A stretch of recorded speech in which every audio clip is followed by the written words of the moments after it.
The mystery of Indian ocean. समुंदर हमेशा अपने अंदर एक राज छुपाए हुए रखता है और दुनिया के सबसे बड़े राजों में से एक राज छुपा है इंडियन ओशियन की गहराइयों में।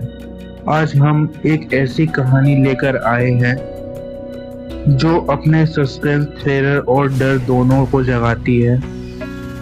क्या आप तैयार हो इसके लिए? चलिए शुरू करते। बात 1978 की है। एक छोटी सी रिसर्च शिप आईएनएस शक्ति इंडियन ओशन के बीच में साइंटिफिक सर्वे के लिए निकली थी।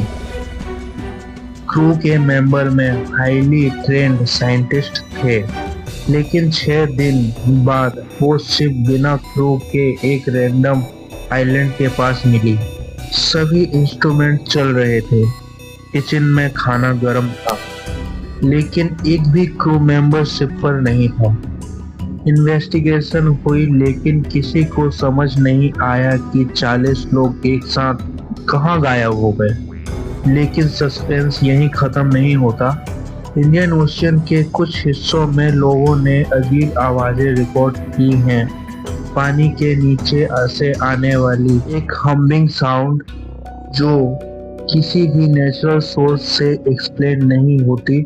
साइंटिस्ट कहते हैं कि ये एक बायो एथोस्टेटिक फेनोमेनन, पर कुछ लोग मानते हैं कि ये किसी इंसिडेंट सिविलाइजेशन का सिग्नल हो सकता है जो समुंदर के नीचे दबा हुआ।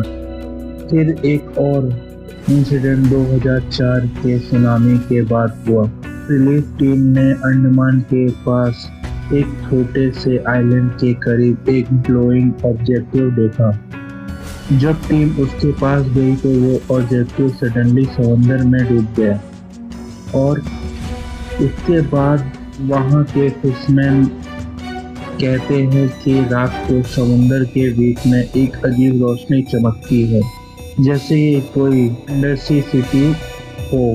कुछ थ्योरीज कहते हैं कि इंडियन ओशियन के नीचे एक लॉस्ट कॉन्टिनेंट लेमुरिया दबा हुआ है। वहाँ की टेक्नोलॉजी अभी भी एक्टिव है और शायद वही सिग्नल, वही लाइट और वही डिफरेंस का राज है। लेकिन सच क्या है? क्या इंडियन ओशियन के नीचे नेचुरल वंडर है या फिर ये इंसानों की समझ से बाहर एक लिविंग मिस्ट्री है? अगली बार जब आप इंडियन ओशियन के किनारे में खड़े होंगे तो सोचेंगे कि कितना कुछ आपके सामने है जो दिखाई नहीं देता। शायद समंदर के नीचे कुछ ऐसा है जो कभी सरफेस पर आने का इंतजार कर